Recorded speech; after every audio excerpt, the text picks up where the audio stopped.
南宫兄，你不必多说了，你的心情我明白。我只能说，你若是拿我楚风当兄弟，就请不要把我当做恩人，因为作为兄弟，我所做的都是应该做的。楚风拍着南宫崖的肩膀说道：“楚风兄，就冲你这句话，就冲你的为人，你这个兄弟我交定了。”南宫崖也是爽快之人，楚风已经将话说到这个份上了，他也是不再去说其他，一切尽在心中。而见楚风能与南宫崖称兄道弟，南宫百合以及南宫茉莉也是非常开心。南宫地族兄弟姐妹数不胜数，但是真正与他们姐妹关系亲近的却并不多，这南宫崖便是其中之一。而楚风更是多次救过他们的命，虽然相识不过短短几日，但是对于南宫百合她们姐妹来说，楚风是一个意义非凡的朋友。如今楚风能与南宫崖关系如此亲近，这是他们想看到的，更是他们希望看到的。随后南宫崖又将鬼脸老道的尸体用特殊的乾坤袋收了起来，他自然不是要安葬鬼脸老道，而是要带回南宫地族，要带到他姐姐的坟前，让他姐姐亲眼看看这鬼脸老道已经死了，他姐姐的仇得报了。处理完鬼脸老道的尸体后，楚风等人便继续前行。尽管后面的通道给人的感觉越来越凶险，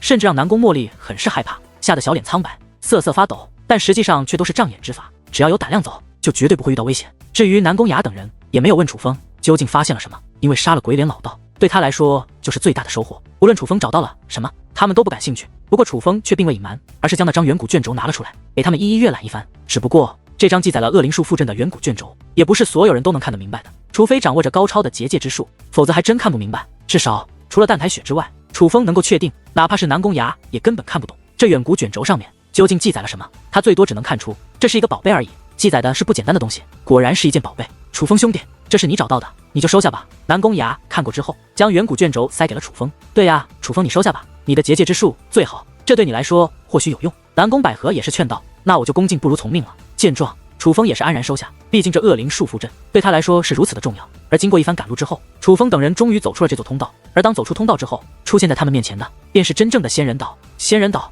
是一座非常巨大的岛屿，与其说它是岛，倒不如说它是一座大陆，比九州大陆还要辽阔得多的大陆。在这仙人岛之上，通天的树木有很多，奇异的花草有很多，甚至有些千奇百怪的花草，连楚风都没有见过。比如一些花竟然是如蝴蝶一般翩翩飞舞的，有的花竟然如同精灵一般，在花丛之中又蹦又跳。而遇到危险时，当有人靠近时，它们便会扎根土壤之中，躲藏起来，很是可爱。甚至这里的云都是与众不同，千奇百怪的，宛如图画一般，有的似动物，有的似建筑，全部飘荡天空，就像是一座天空之城，一眼望去仙意盎然。这里的确没有辜负仙人岛这个名字。眼下距离楚风等人最近的是一座巨大的广场，眼下这广场上也是聚集了不少人，很多都是熟悉的面孔，比如北唐地族的人、妖蛟王兽们，还有之前遇到过的人，甚至是南宫地族的人，全部都在这里。当他们看到楚风等人竟然从那条凶险的通道走出来后，多多少少眼中都有着一抹诧异。但是除了南宫地族之人外，那些人似乎都很不高兴，尤其是北唐地族的人，他们好像很不想看到楚风他们安然的走出来，而是很希望楚风等人就死在那通道之中一般。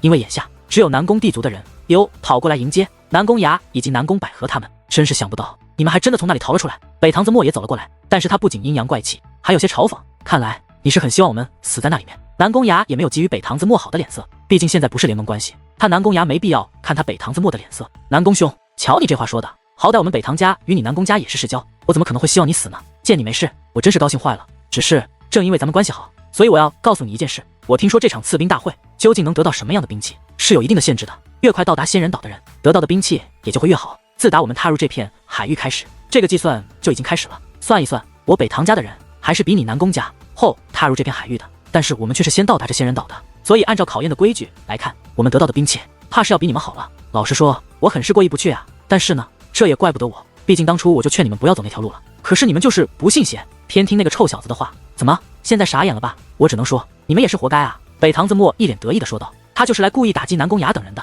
然而就在这时，南宫崖忽然抽出他的长枪，寒芒一闪之间，他已是将那尖锐的枪尖直接对准了北唐子墨的咽喉上，距离他的咽喉不过毫厘之差。这一刻莫说是吓坏了北唐子墨，北唐地族的人也都被吓坏了，一个个的纷纷亮出兵器对准了南宫崖。与此同时，南宫地族的人也是纷纷亮出兵器与北唐地族的人对峙起来。这样一幕可是吓坏了在场的不少人，许多离他们近的人都是纷纷后退，远离他们，生怕被这两位大家族的交战所牵连其中。你给我听好了，楚风兄是我的兄弟，你若敢再对他说一句不敬的话，休怪我南宫崖对你不客气。说完这番话，南宫崖才收起那杆长枪。好，南宫崖，你真是好样的，这里是仙人岛，我尊重练兵仙人，所以不与你一般见识。等离开这仙人岛，我要你好看。在这么多人的面前被南宫崖一枪指向喉咙，差点就被洞穿，这让北唐子墨感觉很是丢人，气得咬牙切齿，怒火升腾。他是一个记仇的人，这个仇他深深地记在了心里。诸位，让你们久等了。而就在这时，忽然一道声音响起，很快的，一群身穿白衣、头戴斗笠的人便从那广场的另一端走了出来。出现的人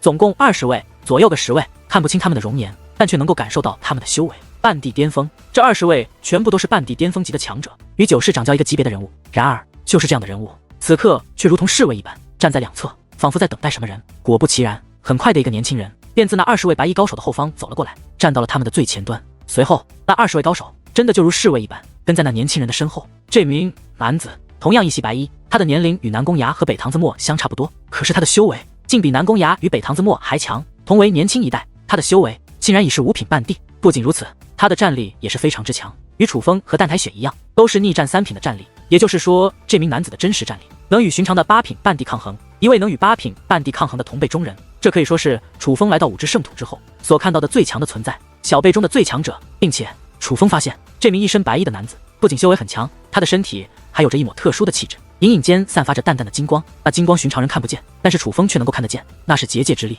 蛇纹级的黄级结界之力。这名白衣男子不仅是一位修武天才，竟还是一名蛇纹级的黄袍界灵师，此等天赋当真是骇人。此人是谁？好是厉害。此刻哪怕楚风也是忍不住询问起来，因为这名男子各方面的天赋简直无可挑剔，堪称小辈之最，至少是楚风所看过小辈之中最强的存在。此人我也没有见过，但是我若没有猜错，他应该就是练兵仙人的闭门弟子百里星河。南宫崖说道。百里星河，楚风记住了这个名字。这百里星河有让楚风记住的资格。百里星河是一位天赐神体，据说掌握着如星河一般的天赐神力，是天赐神力中非常强大的一种。还有人说他掌握的是五之圣土之中最强的天赐神体。你仔细看一看，百里星河的眼眸仿佛蕴含着万千星河一般，非常的与众不同。南宫崖指着百里星河说道：的确，此人不仅眼眸蕴含着如星河一般的光芒，他整个人的气质也是极为的不凡，一看就是人中之龙，不凡之辈。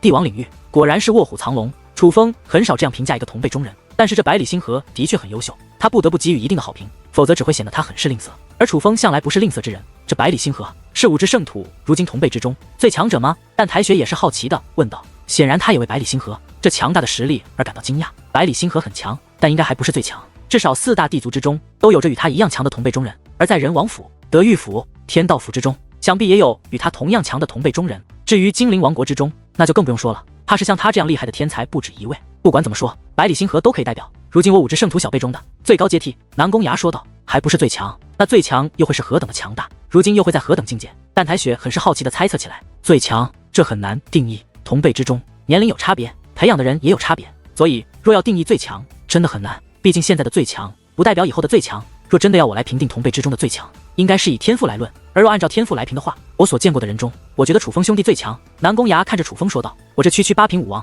你就别开我玩笑了。楚风笑着摇了摇头。楚风兄弟，你就别谦虚了，你的实力我们都见过了，我敢保证，以你的天赋，就算这百里星河也早晚被你超越。南宫崖说道。不过除了楚风兄弟之外，我觉得还有一位还是能与你一较高下的，他的天赋实在太恐怖了。南宫崖又补充道。谁？但台雪好奇地追问道。我听说精灵王国的一位小公主是万年难得一见的超级天才，出生之时就是一位武王强者，在10岁的时候就已经成为了半帝。她如今的年龄应该比茉莉大上不了多少，但修为恐怕也不会比这百里星河弱。她是真正的天才，不仅天赋好，出身也好，未来她能到达哪一步，真是难以估量。南宫崖说道。竟然这么厉害！听得南宫崖的话后，楚风也是一愣，出生就是武王，10岁已是半帝，这也太强大了一些吧？要知道楚风10岁的时候才刚刚修武，那个时候莫说武王了，连天5境的高手在楚风眼中都是神话。其实这也正常，先不说精灵王国那位公主是万年难得一见的天才，单说精灵王国掌握的培养小辈的方法也是我们所远不及的，毕竟他们传承悠久，一直是五之圣土最强的势力，他们培养出厉害的天才，这很是正常。除了几位帝王在世的时代，远古精灵一直是五之圣土真正的霸主，无论是人类还是妖兽都不敢招惹远古精灵，所以自清帝之后，远古精灵一直是五之圣土最强的，而五之圣土最强的小辈也应该在他们之中。南宫崖说道。就算是远古精灵一直很强，可是出现这样一位天才也太不可思议了。你说的是真的吗？消息准确吗？但台雪有些不太相信，这个消息千真万确，我父亲曾亲眼见过精灵王国那位公主的厉害，那个时候她应该只有10岁，但却已是1品半帝，并且她的战力非常之强，连5品半帝都不是她的对手。我父亲亲眼看到那位小公主以1品半帝的修为，很是轻松的击败了5品半帝的强者。南宫崖说道。这是真的，当时我父亲也在场，所以我父亲也见过。南宫百合附和道。1品半帝击败5品半帝，这岂不是说那位精灵王国的小公主拥有逆战4品的战力？此刻就连楚风也是心惊不已，逆战4品，这绝对比他的战力还要强横，的确是逆战4品，而且那还是几年前，自那之后再也没人看过精灵王国的那位小公主，所以那位公主如今究竟是何境界，没人清楚。但可以确定的是，现在的他一定更强才对。南宫崖说道：“真是想不到，武之圣土有这么多厉害的天才，这里不愧是帝王领域，果然有些压力。若是可以，我倒真的想看一看那精灵王国的小公主究竟有多强。”忽然，楚风的嘴角竟掀起了一抹微笑，那是兴奋的笑。楚风的传承血脉如此之强，他觉得在武之圣土这样的地方，几乎没人能与他抗衡。现在来看，他错了。至少现在，南宫崖以及北堂子墨，还有东方泽轩他们都比楚风强。至于那位百里星河，现在的楚风更是比不上。而那位精灵王国的小公主，显然更是一位非常了不起的存在。真正的妖孽，楚风感受到了压力，一股来自同辈的压力。但是这种压力让楚风感到兴奋，兴奋到连血液都在沸腾。看来连你们也兴奋了。楚风在心中又笑了，因为他能够感受到他血液内的神雷开始变得不安，仿佛与他一样，他的传承血脉也变得兴奋起来。都说界限能量消失之时，将会迎来一个大时代，一个群英荟萃、群雄争霸的时代，一代帝王将要出世的时代。如今界限能量已然消失，而在我们这个时代的同辈之中，的确出了很多妖孽级的人物。看来这个传闻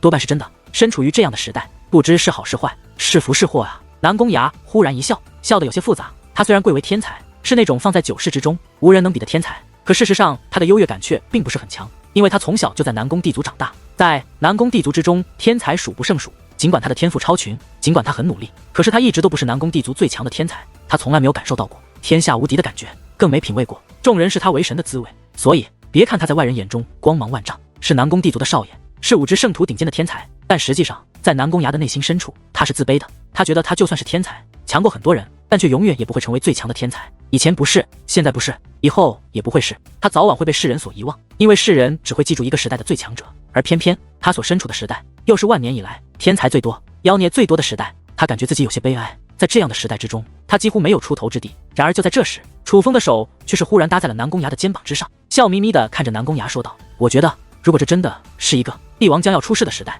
是群雄争霸的时代，那么能够出生在这个时代是非常幸运的。不管我们日后能走到哪一步，至少我们能够见证到这个时代所发生的一切，这就是一件幸事。我想日后会有无数人羡慕我们吧，羡慕我们身处于这个时代，就像是我们羡慕与青帝身处同一时代的人们一样，能够见到青帝那舍我其谁、天下无敌的神威，那将是怎样一种幸运。”听得楚风的话后，南宫崖则是一愣，他起初有些不解，但很快便释然的笑了，笑得异常开心，拍着楚风的肩膀说道：“对，楚风兄弟，你说的太对了，你真是一语点醒梦中人啊！不管日后如何，但能够身处这个时代，都是我们的幸运，这是好事一件。我们应该享受这个时代所发生的一切。你们两个别聊了，百里星河要宣布，此次来到这里的人，究竟有谁是真正通过考验的？究竟有谁能够获得练兵仙人亲自炼制的兵器了？”就在这时，南宫百合提醒道。而这一刻，楚风才注意到，在他们聊天的时候，百里星河已经讲了很多客套话，而现在他终于要说到正题了，那就是此次赐兵大会，究竟是哪些人通过了考验，能够得到练兵仙人量身定制的兵器？这一刻，众人都在翘首以待，目不转睛地盯着百里星河，很多人甚至担心的脸色都变了，他们都希望自己已经通过了考验，否则岂不是白来了一趟，白白的经历了那重重凶险。不过在大部分人都紧张的时候，总有些人感觉良好，就比如北堂子墨，他觉得练兵仙人就是在考验他们个人的表现，而他的表现可以说是相当的优越，相当的出众，所以肯定自己会通过考验。所有人通不过，他也一定会通过。感谢大家来到此处，但是这场赐兵大会最终通过考验的人只有5位。百里星河开口说道：“什么？只有5位？”听得此话，众人顿时大吃一惊，广场上的人们顿时炸开了锅。这里这么多人，少说也有几百人，到头来竟然只有5个人通过了考验，这也未免太残酷了一些吧？这5位不仅能够见到我的师尊练兵仙人，还能够得到我师尊为他们量身打造的兵器。百里星河也不理会众人的此刻是何心情，继续说道。而这一刻，几乎所有人都闭上了嘴巴，再度目不转睛地盯着百里星河。尽管已经知道能够通过考验的机会已是非常渺茫，但他们还是想知道究竟是哪5个人通过了这考核，他们究竟有着哪些特殊之处，竟能够在这么多人中脱颖而出。恭喜这5位！就在这时，百里星河将手指向了北堂子墨，我就知道我一定可以。听得此话，北堂子墨高兴地跳了起来，双拳紧握，做出了庆祝的动作。他真的是高兴坏了，因为如他所料，他通过了那个被北堂地族的靠边站。我说的是你身后的5位。百里星河指着北堂子墨，很是无奈的道。什么？听得此话，北堂子墨顿时脸色大变，如同石化了一般，愣在了那里。紧随其后，脸色变得发青，那个模样就跟吃了死老鼠一般，要多难看有多难看。他身后的5个人，那岂不是楚风、淡台雪、南宫崖、南宫百合以及南宫茉莉5个人吗？可是这怎么可能啊？他明明听说这场考验是跟时间有关，而论时间，他明明比楚风他们快啊！事实上，这一刻不仅是北堂子墨吃惊不已，在场的很多人都是吃惊不已。他们真是想不通，为何会是楚风他们5个人通过了这场考验？你一定搞错了吧？他们5个怎么可能通过考验？北堂子墨很是不服地说道：“你是在质疑我师尊的判断？”听得此话，百里星河的目光顿时变得冰冷，似是容不得任何人质疑他的师尊。我不敢质疑练兵仙人，只是他们5个凭什么通过考验？他们凭什么？你给我个理由。北堂子墨很是不服地问道。其实本来不止他们5个可以通过考验的，你们在座的很多人本来都可以，但是你们不听楚风的劝告，偏偏走了右边那条通道，所以才错失了这个机会。你若要问我为什么楚风他们通过了考验，其实答案很简单，只因他们选择了左边那条通道。百里星河说道。什么？不是吧？竟然是这样！听得此话，众人更是大吃一惊，一个个的就像是被雷霆劈中了一般，心情那叫一个复杂。百里星河告诉了他们答案，可这个答案是让他们如此的难以接受，因为当时楚风的确提醒了他们，让他们选择左边那条路，可是他们不但没有选择，还讽刺楚风，还辱骂楚风，说楚风是想让他们死。现在想想，他们根本就是狗咬吕洞宾，不识好人心啊！他们就算没通过考验，也是活该，真是活该！楚风，你太厉害了，相信你果然是对的。我们5个竟然是唯一通过这次考验的人。这一刻，南宫百合笑的那叫一个灿烂。楚风哥哥好厉害，楚风哥哥好厉害，哦耶！而南宫茉莉更是又蹦又跳，那叫一个可爱，而不知有意还是无意。南宫茉莉更是围着北堂子墨来回跑，甚至边跑还边做鬼脸，大声的说道：“我通过哥，我通过哥，我好厉害，比你厉害！”这把那北堂子墨气的脸被气得发绿，就跟吃了一大盘子死苍蝇一般，青筋突起，血管暴涨，仿佛他的心脏都快被气炸了。而事实上，不只是南宫百合与南宫茉莉高兴，南宫雅也是同样高兴的很，甚至就连沉默寡言、向来冷冰冰的淡台雪，此刻那冷艳的脸上也是难得的洋溢起淡淡的笑意，非常的美。不对，就这样结束了，这场考验就这样结束了。那岂不是说踏上仙人岛的人已经全都聚集在这里了？可就在这时，楚风却是脸色一变，他察觉到了不对劲。当然了，不然你以为呢？南宫百合鄙视的看了一眼楚风，不太明白楚风这样聪明的人怎么会问出如此白痴的问题。而听得此话，楚风的脸色变得更为难堪，因为他已经仔细的观察了这座广场，发现并没有紫菱与苏柔的身影。如果说凡是登上仙人岛的人都已经聚集在了这里，并且考验已经就此结束，那岂不是说紫菱与苏柔没有登上仙人岛？岂不是说他们2个很可能遇到了危险？想太多了吧你！紫菱和苏柔不会出事的。感受到了楚风情绪的变化，淡淡开口说道：“可是种种情报都已经表明，他们2个在我们之前就登上了这仙人岛啊，而现在他们却没有登上仙人岛，这是为什么？除非他们2个已经……可恶！难道那鬼脸老道真是该死？”想到此处，楚风的双拳紧紧的握起。傻了吧你！想的是不是有点多？别忘记紫菱与苏柔的师尊可不是简单的人，他们2个说是来参加赐兵大会，未必就真的是来参加赐兵大会的。我若没有猜错，他们2个来这里参加赐兵大会是假，来找练兵仙人是真，所以他们2个有没有事，你不要乱猜，等见到练兵仙人，问问他便知道。毕竟这岛上四处都是练兵仙人布置的阵法，你们所经历的一切练兵仙人都能看到，否则他不可能知道你们之前所经历的事。所以不论紫菱与苏柔现在如何了，练兵仙人都一定知道答案，去问他，总比你这样自己瞎猜要强得多。淡淡说道。你说的对。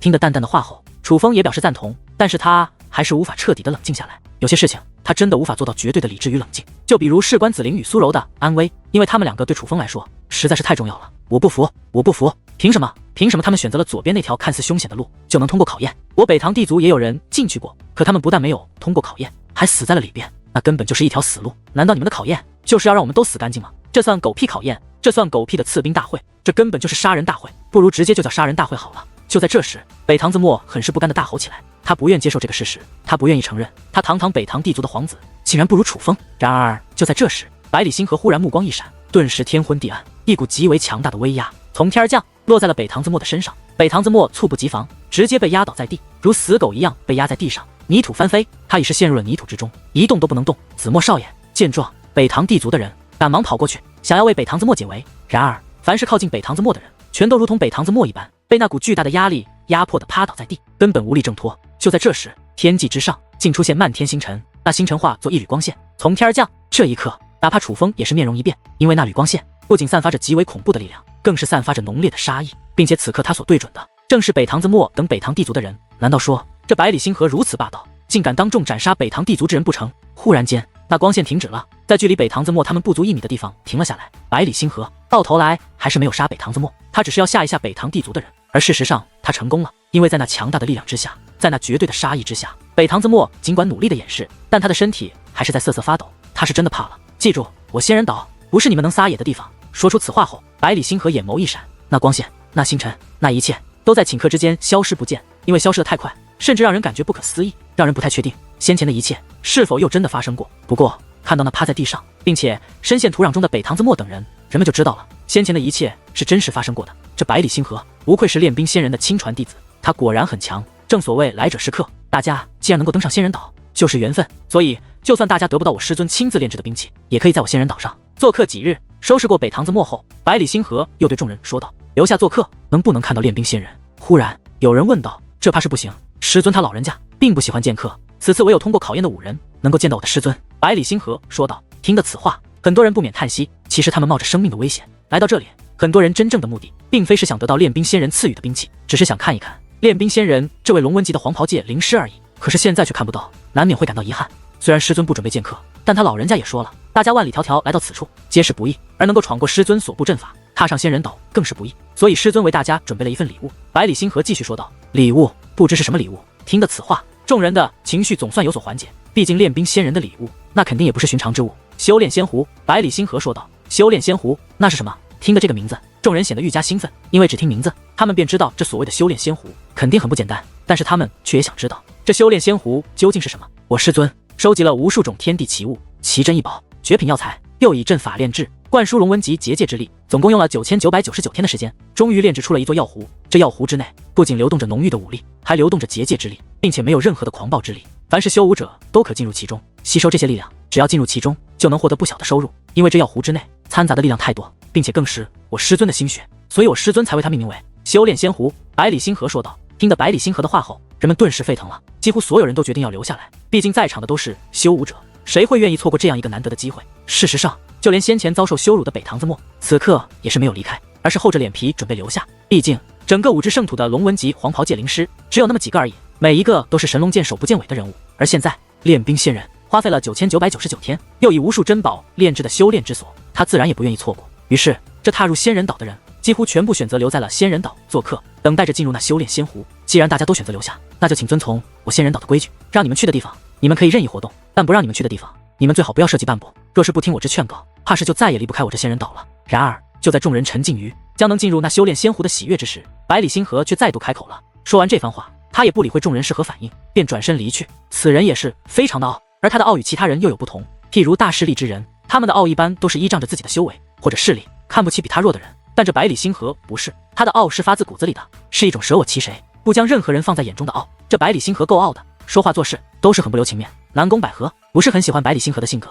也不喜欢他的作风，的确是傲了些，但毕竟是炼冰仙人的亲传弟子，并且本身也是1等1的天才，修炼天赋几乎少有人能够与他相比。像他这样的人，若是不傲反而才奇怪吧。南宫崖说道。按照你这么说，楚风和你不都算是很奇怪的了？按理来说你们都有傲的资本吧？南宫百合说道。我的话就算了，我还不认为具有傲的资本。至于楚风兄弟，他可算不上奇怪，只是为人太过谦逊罢了。南宫崖说道。谦逊好，我还是喜欢谦逊的人。南宫百合说话之间看了一眼楚风，甜美一笑，颇为动人。楚风兄弟，你还真是招女孩子喜欢啊！要知道我这妹子还是第一次这么夸一个男人。南宫崖一脸怪笑地对楚风说道。这一刻，楚风有些无语。他们兄妹闲聊，最终也能把话题扯到自己的身上。其实以楚风的性格，换作平常，他也许也会调侃几句，但是现在的楚风在为紫菱与苏柔的安危担忧，真的是没有这个心情。而在百里星河走后，仙人岛又出现了不少人，每一个都身穿白衣，头戴斗笠，如同世外高人一般，且也的确有着不俗的修为。这仙人岛还真是高手如云。仙人岛上的人本身都有着一股傲气，所以他们不善言谈，招待人也谈不上热情，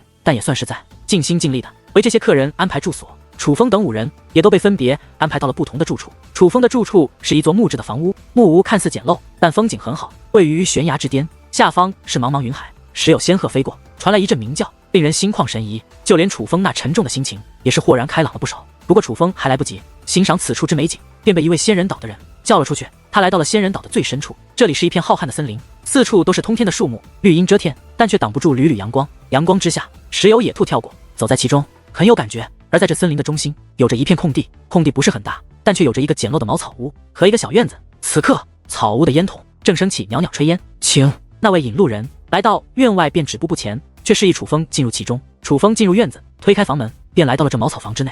最先映入楚风眼帘的是一个火炉，因为那炊烟正是火炉散发出来的。火炉上有着几个红薯，已经熟了，香喷喷的味道正扑鼻而来。而在这火炉旁边盘坐着一个老者，老者一头白发，有些蓬乱，胡子也是有些蓬乱，一眼望去乱糟糟的，有些邋遢，但是他的衣着可不邋遢，一袭白衣胜雪，不染一丝尘埃。楚风看不透这老者的修为，一眼望去就像是个普通人，但这老者的气质却是无人可比，一眼就知道他不是普通人。准确来说，他简直不像人，更像是一位仙。楚风见过不少自称为仙的人，但是说起来，这位最像，想必这位一定就是这仙人岛的主人，名震武之圣土的龙纹级黄袍界灵师炼冰仙人。晚辈楚风拜见炼冰仙人。见到炼冰仙人，楚风不敢怠慢，赶忙施礼。这一刻，炼冰仙人也是缓缓抬起头，仔细地打量了楚风一番，眼中没有强者的凌厉，也没有世外高人的霸道，相反很是和善与柔和，甚至还有着一抹欣赏。但从这目光，楚风就能够感受到，看来他给练兵仙人的印象还不错，对方似乎有点喜欢他。忽然，练兵仙人拍了拍炉子旁那有干草铺的地方，说道：“坐吧。”楚风也并未犹豫，走到近前便坐了下来。来到火炉近前，楚风不仅感觉地瓜的香味更浓，并且还感受到了一种温暖，有点烫，不过很好吃，尝一尝。练兵仙人拿起一个已经烤熟的地瓜，递给了楚风。楚风也不客气，拿起地瓜便吃了一大口，发自内心的说了一句：“这地瓜还真香。”随后他便大口大口的继续啃食起来。哪怕在练兵仙人的面前，楚风也并不拘束，喜欢就好。像你们这种年轻人，吃惯了山珍海味、奇珍异宝，爱吃这种东西的不多了。练兵仙人淡淡一笑，似乎对楚风的表现很是满意，随后说道：“海域之中皆是我所布置的感应阵法，你们在海域上的一举一动，我都能够清楚的看到。你的表现很是不错，精准的判断力可以说是非常罕见。前辈过奖了。其实晚辈能够选对路，也是有着一些运气的成分在里面。”楚风略微的谦虚了一下：“你就别谦虚了，你的每一次选择都是经过深思熟虑的，没有一点胡乱瞎蒙的成分，怎么可能是靠运气？何况你的表现不只是精准的判断力，还有你的为人。你受那南宫家的丫头羞辱，但却并不记仇，反而在她们姐妹遭受危难之际，不计前嫌救她们一命。此等表现，也是现在的年轻人之中少有人能够做到的。”练兵仙人又是一笑，随后他又打量了楚风一番，说道：“你是人中之龙，难免遭人嫉妒，日后怕是你不招惹他人，也有他人招惹于你，这乃是你命中之劫。前辈，那晚辈可有方法化解？”楚风问道。一路走来，楚风所遇极多，的确有不少嫉妒心重的人想要害他。楚风也想知道该怎么避免。没有办法，在五之圣土这种地方，你太低调，不展露本事，反而更会遭人欺辱。而你若想得到他人的尊重，就必须展露你的实力。可是只要展露了你的天赋与实力，就难免遭到小人嫉妒。不过这也是没办法的事情，修武者的世界本就是如此残酷。但是你既通过我的考验，我倒是可以为你量身打造一件兵器，多少对你会有一些帮助。练兵仙人说道。多谢前辈。楚风道谢，不必客气，这是你应得的。练兵仙人淡淡的笑道。前辈，有一件事，晚辈想向您请教一下。楚风说道。什么事？练兵仙人问道。晚辈有2个朋友也踏入了仙人岛，可是他们如今却音讯全无，而前辈能够洞察此处的所发生的一切，想必也知道晚辈的朋友是谁，所以晚辈想请教前辈，他们现在还是否安然？楚风问道。楚风，这个问题我不能回答于你。练兵仙人摇了摇头。前辈，这对晚辈来说非常的重要，还望前辈能够告知晚辈。楚风追问起来，因为苏柔与紫菱的安危对他来说太重要了，而眼下只有练兵仙人能够回答他，只有练兵仙人能够给他答案，他不想错过这个机会，哪怕冒着得罪对方的危险。这是仙人岛的规矩，他人的事情不能向你透露半分。你回去吧，今晚就会让你们进入修炼仙湖修炼，限时1晚，在那里面你应该会有一些收获。回去好好休息，调整一下状态，唯有状态好，才能得到的好的收获。练兵仙人也没有因为楚风的追问而生气，只是他依旧没有给予楚风答案。那晚辈先告辞了，多谢前辈的款待。无奈之下，楚风也只能就此离开。楚风走后，练兵仙人忽然闭上眼睛，叹道：“难得的好苗子，只可惜不能收他为弟子，可惜可叹啊。”对于练兵仙人的感叹，楚风并不知晓，只是回到自己的住处，楚风变得更加不安了，可以说是心烦意乱到了极点。楚风大老远的跑到这里来，其实不是为了什么赐兵大会，也不是为了见龙文界林氏一面，他的真实目的就是要让找到紫菱与苏柔。如今不仅没找到紫菱与苏柔，反而种种消息都表明他们2个很可能遭遇了不测，这让楚风如何能够心安？什么得到兵器，什么进入修炼仙湖修炼，此刻对于楚风来说都不是什么好事。对于他来说，唯一的好事就是能够听到紫菱与苏柔安然的消息。可就在这时，楚风的房门忽然被人敲响，楚风无精打采，像走了神一样，下意识的就去将房门打开。然而房门刚刚打开，2道倩影便扑入了自己的怀中，紧紧地抱住了自己。与此同时，一股熟悉的气息也是扑面而来。这一刻，楚风先是一愣，随后顿时大喜，赶忙打起精神，瞪圆了自己的双眼，仔细观看起怀中的2人。而这一看不要紧，楚风更是高兴的喜笑颜开。本是无精打采的他，顿时变得激动无比。这2名女子，一个身穿蓝色长裙，一个身穿紫色长裙，一个长得成熟妩媚，一个长得清纯可人，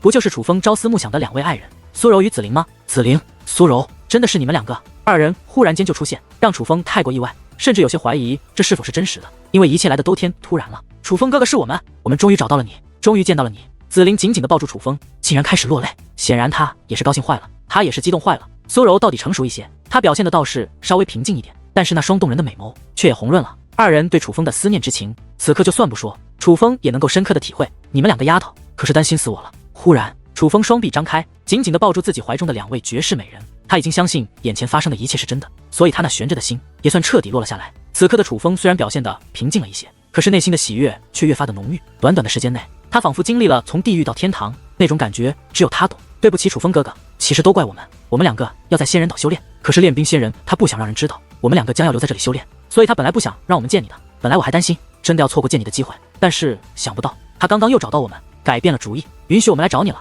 所以我和苏柔姐便赶忙赶了过来。紫菱解释道：“想必一定是你做了什么，才让练兵仙人改变了主意，否则他一定不会让我们见你的。毕竟在此之前，我们已经那般的求他了，可是他就是2个字，不行。提及此事，苏柔也是一脸的不高兴。显然之前他们在练兵仙人那里吃了大便。这么说来，练兵仙人也知道我们的关系了，而且你们要留在这里修炼，是他要收你们为徒吗？楚风问道。他终于知道了苏柔与紫菱来到此处的目的，原来蛋蛋猜的是对的，苏柔与紫菱来这里根本就不是为了赐兵大会，而是为了找练兵仙人。练兵仙人是知道了我们的关系，而且我们也的确要留在这里修炼，不过他并不是要收我们为徒，只是要传授我们一些本事罢了。紫菱解释道。这练兵仙人竟然不收你们为徒，就要传授你们本事，莫非是因为那位前辈？听过2人的话后，楚风感到很是吃惊，这练兵仙人是什么人？一场赐兵大会的考验就如此严格，这么多人想见他一面都是见不到，就知道他是什么人了。而如今紫菱与苏柔不仅来到了此处，不仅能留在这仙人岛修炼，并且练兵仙人还要亲自传授他们本事，这实在是太令人惊讶了。而无缘无故的不可能发生这样的事情，以苏柔与紫菱的面子，更不可能得到这样的待遇。所以楚风猜测，能够让练兵仙人如此的，便只有一种可能，那便是紫菱与苏柔的师尊，那位出现在东方海域的神秘高手盲眼老人，的确是师尊的意思。师尊与练兵仙人乃是挚友，所以他老人家只是一纸信函，练兵仙人便知道了一切，也答应了一切。紫菱说道。尽管早有猜测，但是听到紫菱与苏柔的话后，楚风还是不由倒吸了一口凉气，叹道：这位盲眼前辈还真是神通广大，师尊的确很是厉害，强到深不可测，并且他在5之圣土的身份似乎也是非同一般，但却如谜一般。不过师尊之所以不让我们见你，其实也是有他的打算。他说过，楚风哥哥，你的天赋远强于我们，而我们若想帮你，就必须专心修炼才行，否则别说帮你，只会成为你的累赘。而事实上也的确如此，我们是靠着师尊传授修为才获得今日的成就，但楚风哥哥，你竟然凭借自己一人就有了今日的成就。紫菱话到此处有些惭愧，想当年他与楚风第一次见面，乃是九州大陆青州的白虎山庄内，那时的紫菱可是强于楚风的，若不是蛋蛋帮忙，楚风不可能是紫菱的对手。但是自打他被楚风超越后，莫说有追赶的机会，根本就是被楚风越甩越远，远到了10万8千里。他很失落，并非是因为他的修为不如楚风而感到失落，而是自己太弱，处处要让楚风保护，甚至成了楚风敌人手中的人质，使得楚风被敌人要挟而感到失落。因为他彻彻底底的成为了楚风的累赘，他一直想变强，想不再成为楚风的累赘，想能够帮一帮楚风，因为他知道楚风身负重任，身上的担子太大了。如今他终于成功了，至少修为上超越了楚风，可是他却有些惭愧，毕竟他能有今日的修为，不是靠他自己，而是靠他的师尊，那位神通广大的盲眼老人。紫菱，你们可就别拿我开玩笑了，我现在不过是8品武王，而你是2品半帝，苏柔是1品半帝，并且战力也都是逆战3品，明明都已强过我了好吗？楚风淡淡的笑道。紫菱与苏柔的修为变强，他其实是发自内心的替2人感到开心的。开玩笑的是你好吗？先不说你掌握的力量，单单是你的那只戒灵蛋蛋，就足以让我们望尘莫及了。其实师尊说的很对，想超越你还真是难，不过你也千万别大意，我和紫菱妹妹会努力修炼，我们知道很难超越你，但我们会尽量的不再拖你的后腿，若是可以，希望真的有一日我们能够帮到你。苏柔这番话虽然是笑着说的，但是楚风却能够感受到他的认真，他想做的与紫菱一样，不是超越楚风，而是能够帮助楚风。楚风又不傻，难道他不知道苏柔、苏美、紫菱他们冒着生命危险接受修为的灌输，来到5之圣土努力修炼，为的是什么吗？说到底都是为了他。其实不止苏柔、苏美，还有紫菱，就连他的2个好兄弟江无伤与张天翼也同样是如此。对了，你们可知道无伤弟弟与张天翼师兄他们现在身在何处？忽然楚风问道。他真的很关心他的这2位兄弟。师尊对我们5个各有安排，而除了小美前往了界师联盟外，无伤弟弟与张天翼师兄去了哪里，我们并不知晓。苏柔摇了摇头。那你们分别的时候，他们2个的修为如何？楚风问道。他们2个很厉害，与紫菱妹妹一样，都是2品半帝，不过紫菱妹妹马上就要突破了，所以我们5个之中，怕是最强的还是要数紫菱妹妹。苏柔看着紫菱笑眯眯的说道。我的紫菱不愧是天赐神体，果然厉害。楚风也是一脸自豪的说道。其实他如今的感应力如此之强，又岂能感受不到紫菱的气息？不用苏柔说，楚风也知道紫菱已是2品半帝边缘，距离3品半帝不过1线之隔。事实上不只是紫菱的快要突破了，就连苏柔也快要突破了。楚风相信不超过半个月，苏柔与紫菱定会争先突破。楚风之所以能够这样确定，那也是有着一定把握的，那是来自于苏柔与紫菱身上的气，这股气与之前他们的气截然不同。现在的紫菱与苏柔，包括苏美，他们就算放在5之圣土，都是1等1的天才，各方面的天赋都是极强的。之后楚风又与紫菱和苏柔聊了一会，而楚风也是趁机把自己那能够缓解反噬之痛的阵法传授给了紫菱与苏柔2人。2人很是聪慧，尽管没有彻底掌握，但却也知道了具体的修炼方法。而看到这个阵法之后，他们也都是眼前一亮，尽管已经想过很多办法，也都掌握疗伤阵法，可是却还没有一种方法有楚风给予他们的阵法有效。想一想，他们的师尊已经是那般厉害，可是如今缓解他们反噬之痛最有效的方法却是楚风给他们的，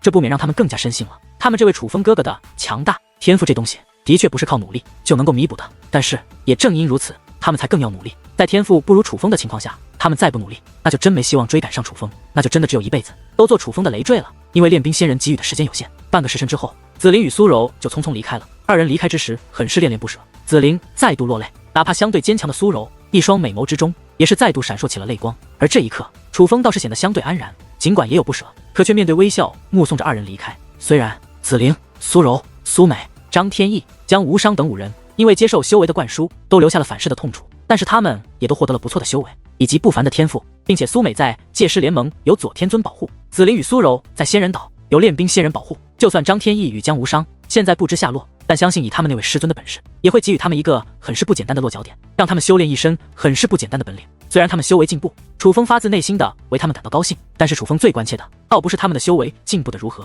而是他们在五之圣土这个群英荟萃的是非之地能够有安身之地，能有高手保护，楚风也就放心了。蛋蛋，还是你聪明，竟能猜到紫菱与苏柔来仙人岛，并非真的是为赐兵大会，而是有着更为利奥德的目标，是要在仙人岛修炼，并且还是由练兵仙人亲自指点。此刻楚风不由感叹，女王大人终究是女王大人，心思缜密，他还是有所不及。其实按照那盲眼老头之前的种种作风，这并不难猜。尽管当初紫菱他们的初衷是为了帮你，可是自打来到五之圣土之后，却是处处听从那盲眼老头的安排，几乎他们所做的每一件事都是有着目的性的，而这并非是他们自身想做的。毕竟他们最想做的其实是陪在你的身边，如果他们能有自由的话，早就去找你了，怎么可能到处乱跑，还要你跟随他们的踪迹去找他们？而你之前猜不到，也不是你真的没有想到这一点，只是你太过担心他们的安危，所以不敢确定而已。淡淡解释道，真是什么都瞒不过你。楚风笑了笑，说话间他意念一动，将自己的意识投射到了界灵空间之内。那你看了，你可是本女王从小看大的，有什么事情你能瞒得过我？看到楚风，淡淡小脸一扬，更显得意。你从小看大的，怎么现在我已经不是少年模样，可你还是那副少女的模样？楚风笑眯眯地问道，说话间还走到淡淡身前，很是胆大的去抬起了淡淡的下巴。当初他第一次看到淡淡的时候，淡淡就是这样美，长着清纯无比的脸庞，却又偏偏散发着成熟妩媚的味道，简直男人所有的需求都可以在这位女王大人身上找到，是真正完美的女子。不过随着时间的推移，楚风已经不是当初的少年，而是成为了一位青年，各方面都有了成长，但是淡淡依旧是少女的模样，依旧是那个打扮那个穿着，就连说话与作风都还是与当年一模一样，仿佛岁月在她的身上从未流逝过。那当然了，本女王神威盖世，永世长存。淡淡小脸一扬，躲开了楚风的手，但却也并未表现出反感，而是笑眯眯的，很是可爱。对于淡淡的个性，楚风太了解了，虽然心思缜密，做事更是心狠手辣，但是平时就是个调皮捣蛋的小丫头。此刻她所展现的正是她那调皮的一面。此刻楚风则是走到了那满是封印的大门之前，抱了抱拳，说道，我知道你也具有灵性，这么多年了，你除了吼叫与咆哮散发滔天的杀意外，从未与我说过一句话。我知道你恨我，更恨将你封印于我体内的母亲，但是你若帮我，我一定不会亏待于你。想必你也知道，我已经准备好了界灵破风阵以及恶灵束缚阵2种阵法，为的就是要控制你，让你为我所用。我其实完全可以不必与你说这些话，但是你毕竟是我的界灵，尽管你从未服从于我，更未帮助过我，但若非万不得已，我也不想你变成一个恶灵，成为我的傀儡。所以我想与你商量一下，只要你愿意帮我，我可以不采用界灵破风阵与恶灵束缚阵，我可以。楚风话还未说完，忽然一声滔天之怒吼响起，与此同时，一股磅礴的杀意也是散发开来。楚风能够感觉到是怎样可怕的力量正在那大门之内翻涌，若不是那大门的阻隔，单单是对方的气息，就足以让自己粉身碎骨，形神俱灭。楚风，你真是想多了，在我修罗灵界内，可不是都像我这种善良的人。修罗灵界内与你们这个世界一样，有善良的人，却也有大恶之人。我也知道他肯定会说话，可是他连话都懒得与你说，只想着杀你，就已经说明他并非善类了。所以你与他沟通，真是多此一举，真是没有这个必要。正所谓人不狠站不稳，对于一个要杀你的界灵，你千万不要心存善心，下不了手。就在这时，女王大人走了过来，苦口婆心地劝起楚风，看来你说的对，我与他不可能与你一样友善地共存下去。楚风无奈地叹息一声，说话间再度看向了那座大门，目光闪烁，很是复杂。其实他也不舍，不管对方对他心存怎样的杀意，但总归没有伤到他半分，并且还是他的界灵。只不过目前对于楚风来说，的确需要他的力量，并且对方似乎真的无法交谈，放在体内也是个定时炸弹。楚风也只能用界灵破风阵以及恶灵束缚阵这2种禁忌阵法来操纵他了。淡淡，我们出去说。下定决心，楚风意识投射到了身体之中，与此同时张开界灵大门，淡淡也是随之走了出来。淡淡走出后，楚风直接取出了那记载着恶灵束缚阵的远古卷轴，因为90神图上的内容已经全部被楚风掌握，所以哪怕最厉害的界灵破风阵也早都被楚风掌握。所以现在楚风需要做的就是掌握着恶灵束缚阵，只要能够完整的发挥出恶灵束缚阵的力量，楚风就可以将他体内那只凶残的界灵释放而出，并且为自己所控。怎么样，难学吗？淡淡对楚风问道。他只是界灵，而并非界灵师，说到底楚风还是要靠自己，他最多只能给予一些建议罢了，倒是不难学，只是很难施展，因为我体内的那只界灵太强了。就算依你所说，他只是寻常5帝，但毕竟也是5帝，并且还是修罗灵界的5帝，所以他是非常难以对付。依我看，若想施展此阵控制他的话，最最低的要求，我也需要成为蛇纹级的黄袍戒灵师，并且还要有外力相助才行。我有在应风古村得到的应风寒冰，这倒是能够起到一定作用。但是我总感觉蛇纹级的黄级结界之力，怕是也不够用。楚风有些担心，这个好办，蛇纹级的黄级结界之力不够，那就用龙纹级的黄级结界之力。淡淡说道：“淡淡，你莫非是要我向炼冰仙人求助？这怎么可能啊？你也看到了，连左天尊都不帮我，炼冰仙人更不可能帮我。王眼前辈有他的用意，他想让我自己成长，不会用他的关系来帮助我。如若不然，他早就帮我了。”楚风笑着摇了摇头，谁说非要求他人帮忙了，自己不行吗？难道你忘记那鬼脸老道的乾坤袋内不是有2块结界石，蕴含着龙纹级黄级结界之力吗？淡淡提醒道。对啊。听得淡淡的话后，楚风恍然大悟，赶忙自乾坤袋内取出2块石头。这2块石头很小，不过半个巴掌的大小，除了扁平之外，形状很不规整，但却闪烁着淡淡的金光，其中蕴含着黄级结界之力，并且在这石头上竟然有着龙一样的纹路。这是龙纹级结界石，我本以为你们这里没有这种好东西，现在看来是有了。这东西很珍贵，并且很难用，只有蛇纹级黄袍戒灵师才能用。不过你现在的精神力很强，结界之术远强于寻常的重纹级戒灵师，也许你可以用。淡淡说道。听得淡淡的话后，楚风试着尝试了一下，通过一番努力之后，竟真的从这龙纹戒灵师中吸取了一些结界之力，与自己的结界之力融合，能为自己所用，的确能用。不过这2块结界石蕴含的力量太少，根本不足以完整的施展出恶灵束缚阵。楚风说道。这个简单，连鬼脸老道这种家伙都能搞到2块龙纹级结界石，难道你就不能再多找一些吗？想一想，只要找到足够的龙纹级结界石，你就可以操纵一只5地级的修罗戒灵。这5只圣徒还有几个人敢与你为敌？从此以后，你就可以带着他去闯各个陷阱仪的，肆无忌惮的去寻找天地奇物，然后将其炼化，这样你的修为也将极快的增长。划算啊，这实在是太划算了。淡淡拍手叫好，仿佛已经看到了楚风操纵着一只5地级戒灵行走5只圣土的那一天，尽管有难度，但的确可行。听得淡淡的话后，楚风也是点了点头。在修炼的途中，他不想依仗他人的力量，可是若能够操作自己体内的那只戒灵，则是全然不同，因为这不是依仗，而是形同于自己的力量，毕竟那本身就是自己的戒灵，本身就该为自己所用。更何况若是一切能够顺利，那么楚风也是凭借自己的本事征服他的，这也是一种魔力，这也是一个战绩，非常光荣且值得炫耀的战绩。那现在就没有问题了，先把这阵法学会吧。淡淡说道。其实早就在心里了。楚风拍了拍自己的胸脯，很是自信地说道。这么快就学会了？此刻淡淡也是吃了一惊。这恶灵束缚阵其实与戒灵破风阵大同小异，如果我没有掌握戒灵破风阵，便来修炼这恶灵束缚阵，肯定是非常之难的。但是现在我不仅修炼了戒灵破风阵，还彻底的掌握了戒灵破风阵，所以再来修炼这恶灵束缚阵实在是太简单了。楚风笑着解释道。原来如此，那么看来就只差龙纹级结界石了。虽然说着简单，但想必也没那么好找。在这期间，你也要经常修炼9灵神图内那能够提升精神力的阵法，争取早日获得蛇纹级结界之力。若是在找到足够的龙纹级结界石的时候，你也成为了蛇纹级黄袍戒灵师，那也就事半功倍了。淡淡说道。不愧是我的女王大人，咱们又想到一起去了。楚风笑着说道。有人来了，是仙人岛的人。本女王懒得与那些老家伙打招呼，先回去了。淡淡说话间，便傲娇地走进了戒灵大门之内。果不其然，淡淡刚刚回到戒灵空间没有多久，一位仙人岛上的白衣老者便敲响了楚风的大门。前辈，不知何事？楚风礼貌地问道。对方虽然在这仙人岛上不过是区区护卫一样的身份，但是却是半地巅峰的修为，与九世掌教同样的实力，于秦于李楚风都应当给予对方应有的尊重。楚风小友，该吃晚饭了。老者走入屋内，对着那桌子一挥，光芒闪烁之间，一盘盘散发着香气的饭菜便摆满了桌子。虽然这都是素菜，但却做得很是美味。有劳前辈了。楚风道谢之后便入座，端起碗筷准备用餐。可忽然间他注意到那位老者仍站在那里，并没有离开的意思，便笑着站起身来说道。前辈吃过没有？不然一起吃。楚风小友，老夫已然吃过，你快些吃吧。吃完之后，我便带你去修炼仙湖。那修炼仙湖内集结了无数奇珍异宝，乃是练兵仙人的心血，其修炼功效连远古仙池都是不如。那位老者说道。不是说晚上才去吗？现在天还未黑，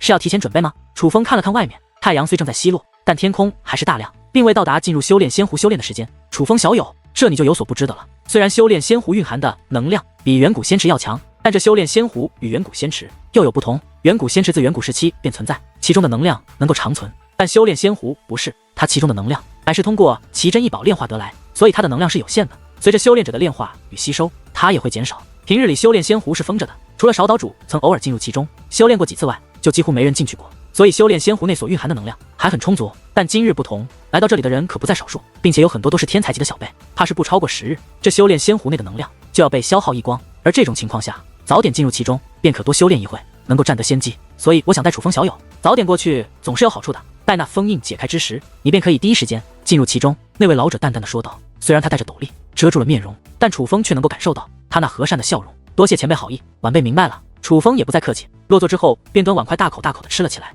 这仙人岛的人都很高傲，但是负责招待他这位老者却有些不同，不仅待他不错，竟然还如此的为他着想，这可实属难得。楚风吃得很快，不过片刻功夫便把晚餐吃光了，并且楚风的胃很大，他是真的把一桌子菜给吃光了，而并非只是吃饱了这么简单。其实倒也不是楚风吃东西太狼狈，只是他不希望这位好心的前辈一直在这里等他。楚风用过晚饭之后，便在那位好心前辈的带领下，一路兜兜转转，终于来到了那修炼仙湖所在的地方。修炼仙湖其实不是很大，不像五之圣土的其他湖泊，虽然称为湖，但因面积太大，实际上与海洋没有什么区别。湖面浪花滔天，湖内深不见底，还有许多凶兽潜伏其中。而这修炼仙湖的面积与九州大陆的湖泊面积很像，一眼望去虽然也很浩瀚，但却能够看到边际。不过可惜，除了湖泊的面积，楚风也是看不到其他了，因为湖面上飘动着一层白色的薄雾，那薄雾遮盖住了修炼仙湖的真实面容。莫说用肉眼看不见，就算用精神力也感应不到，因为那不是普通的雾，而是一层结界，龙级黄袍界灵师所布置的结界，这是练兵仙人的手段。楚风小友，等时间到了，那封印就会自动解开，到时候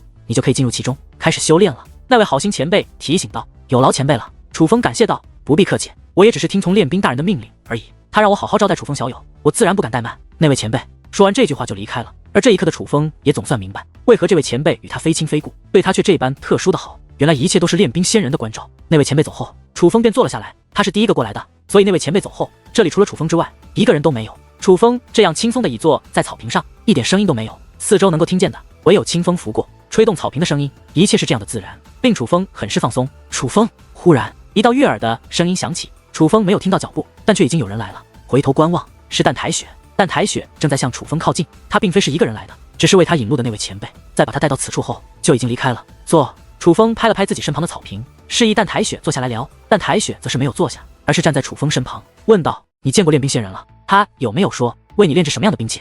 见过了，练兵仙人说为我量身打造一件兵器，但具体是什么兵器，他却并未说起。楚风问道：“你呢？也见过了，与你差不多。虽然说为我量身打造一件兵器，但具体是什么兵器，有何作用，却没有说。”淡台雪说道：“你说以练兵仙人的手段，能不能打造出真正的半成地兵给我们？”楚风问道：“如果其他龙纹级界灵师，估计不可能为我们5个人都打造出半成地兵，但是练兵仙人的话应该可以，毕竟他是五之圣土公认的练兵之术第一人。”淡台雪说道：“你想要什么样的兵器？”楚风问道：“我也不清楚，不过攻击型的兵器我倒并不是很想要，毕竟我已经有符咒摄魂笛了，若是能够得到一件有防御功效兵器，我觉得会更好。”淡台雪说道：“那你就是想要一件防御型的兵器呗？”楚风笑着说道。淡台雪看了楚风一眼，似乎是对楚风揭穿他而有所不爽，但最终却并未说什么，而是点了点头，淡淡的说出了一个字：“对了，练兵仙人可有告诉你紫菱与苏柔的下落？”忽然淡台雪我问道，他果然冰雪聪明，猜到了楚风肯定会问练兵仙人关于紫菱与苏柔的下落。这件事是个秘密，我可以告诉你，但千万不要外传。楚风并未隐瞒，而是以传音的方式将紫菱与苏柔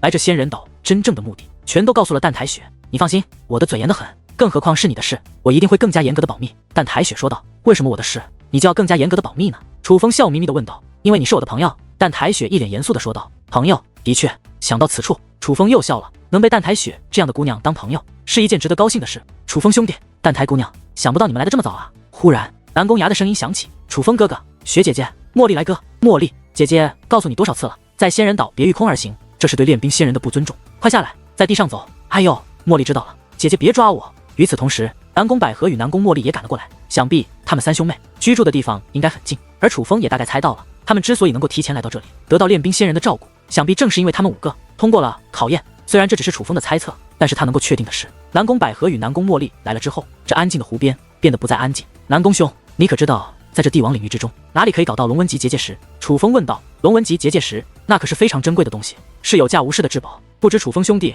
要这龙纹级结界石是有什么用？南宫崖问道。我要布置一座阵法，需要龙纹级结界石。楚风说道。大概多少？如果不多，我倒是可以为你想想办法。南宫崖说道。大概100块这么大的龙纹级结界石。楚风用手比量了一下，他的意思就是他还需要100块半个巴掌大小的龙纹级结界石。听得此话，南宫崖眉头皱了皱眉，显然这个数量很是不小，哪怕他也吃了一惊，但他却并未拒绝，而是说道：没问题，我可以替你想想办法。真的有办法？楚风问道。有，帝王领域有天道拍卖场，那天道拍卖场乃是天道府所掌控的，可以说是五之圣土最大也是最有名气的拍卖场，那里什么奇珍异宝都有，那可是五之圣土之人想买东西或是想卖东西的最佳去处。而我听说龙纹级结界石也会经常会在那里出现，不过这东西对于界灵师来说可谓是供不应求，若是需要100块的话，想必也不好买。不过楚风兄弟，你若真的需要，也只能去那里碰碰运气了。南宫崖说道。